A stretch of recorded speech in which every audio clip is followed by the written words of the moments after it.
Sekarang aku lagi ada di sekitaran Pasar Waigi Adiwinangun Ngadirejo. Jangan skip awal-awal video ini, karena ini bisa jadi petunjuk ke sebuah lokasi yang akan kita datangi hari ini. Dan hey, selamat datang lagi di vlog jelajah sekitar. Biar nggak penasaran, ikutin terus perjalananku hari ini. Tentu kalian sudah melihat petunjuk arah yang ada di depan pasar. Kita bisa ambil arah kiri menuju Wonosobo atau Dieng via Jalan Jumprit. Ya, lokasi yang akan kita tuju hari ini adalah Umbul Jumprit yang lokasinya ada di Jalan Jumprit, Desa Tegalrejo, Kecamatan Ngadirejo, Kabupaten Temanggung, Jawa Tengah. Dari Pasar Adiwinangun Ngadirejo berjarak kurang lebih 5,8 km dan bisa ditempuh dengan waktu perjalanan sekitar 11 menit berkendara. Kawasan Umbul Jumprit ditetapkan sebagai kawasan warna wisata atau wisata hutan, khususnya hutan pinus oleh pemerintah Kabupaten Temanggung. Jalan masuk menuju Umbul Jumprit ditandai oleh gerbang dengan arsitektur Jawa kuno seperti Candi Majapahit. Bangunan yang telah berumur ratusan tahun ini menjadi gerbang dari sebuah lokasi yang dikeramatkan. Meskipun diselimuti cerita mistis, mitos, dan terbalut akan aroma horor, tapi tempat ini mendamaikan jiwa. Suasana tenang dengan udara segar dan pemandangan hijau akan menyegarkan jiwa. Kawasan Jumprit berada di jalur strategis yaitu jalur wisata Borobudur Dieng, Semarang Bandungan Dieng, serta dari berbagai arah dengan kemudahan akses seperti dari Wonosobo, Kendal, maupun Yogyakarta. Umbul Jumprit ini merupakan kawasan mata air yang terletak di lereng Gunung Sindoro yang berada di ketinggian 2100 meter di atas permukaan air laut dan berada di sebelah barat laut Kota Temanggung. Mata air yang menjadi sumber air bagi Sungai Progo ini tidak pernah kering meskipun pada saat musim kemarau. Sumber mata airnya berada di bawah sebuah gua dan dinaungi pohon besar yang teduh.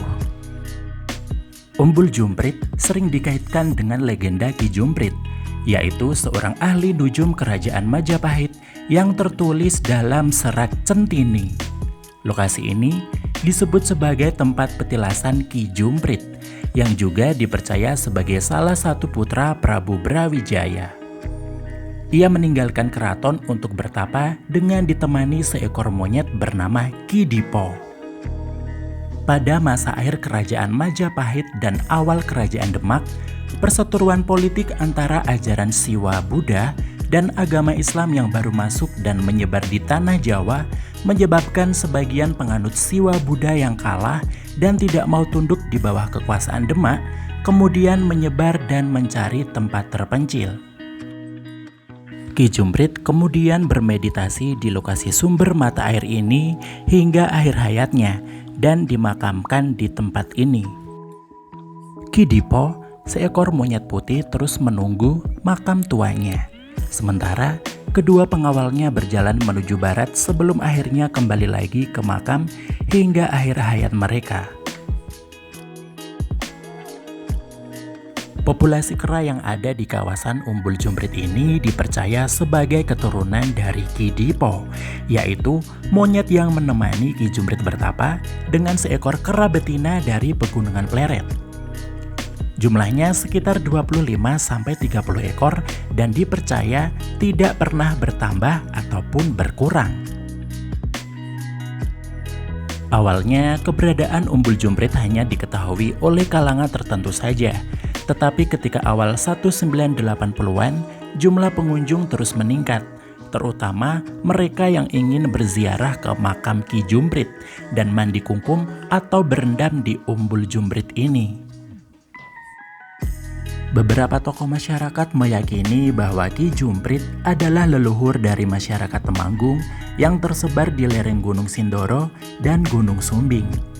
Yang pasti, ada beberapa lokasi yang diyakini sebagai petilasan Ki Jumprit. Makamnya tak jauh dari Umbul Jumprit.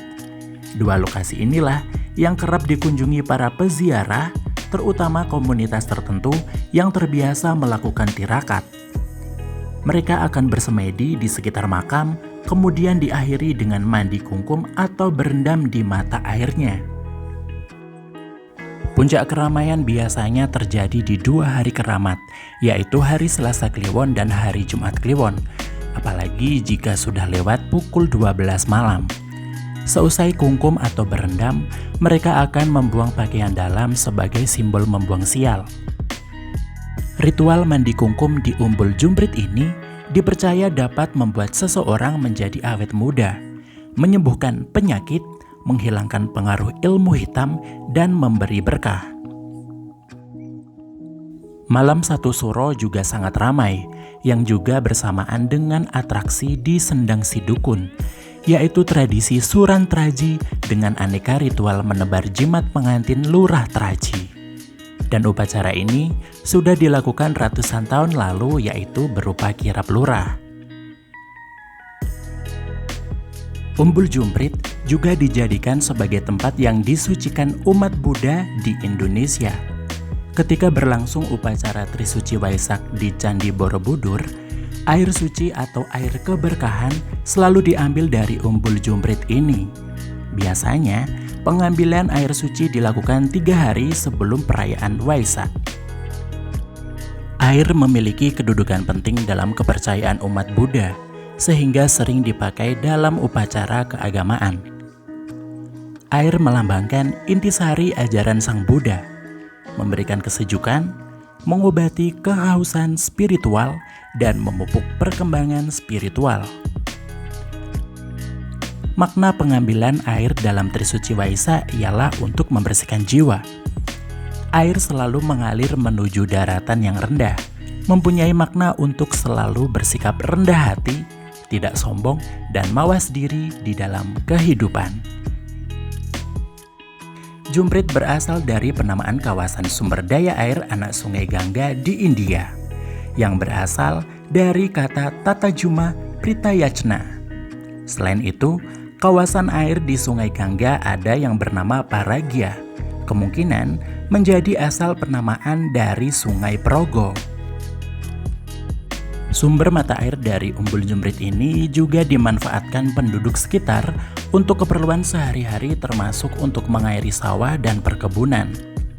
Mata air ini dialirkan ke wilayah Katekan, Giripurno, Tegalrejo, Canggal, Kentengsari, Mento, Kecamatan Ngadirejo, bahkan PDAM Temanggung juga memanfaatkannya. Sebagai ahli nujum, Ki Jumprit pernah meramalkan jika suatu saat nanti Temanggung akan menjadi daerah yang makmur. Dan sebagian dari ramalannya benar. Para petani di lereng Sumbing dan Sindoro relatif hidup berkecukupan melalui tanaman tembakau. Dan komoditas tembakau di Temanggung ini mulai populer sejak awal tahun 1970-an, meskipun sekarang tidak secemerlang dulu. Cukup sekian video hari ini. Aku ucapin terima kasih banyak buat kalian yang sudah meluangkan waktu untuk menonton video ini. Mohon maaf jika ada kata-kata yang salah dalam menyampaikan informasi yang ada di video ini. Jangan lupa untuk support channel ini dengan subscribe, like, dan juga share sebanyak-banyaknya di sosial media kalian. Sampai ketemu di video berikutnya. Salam sehat selalu.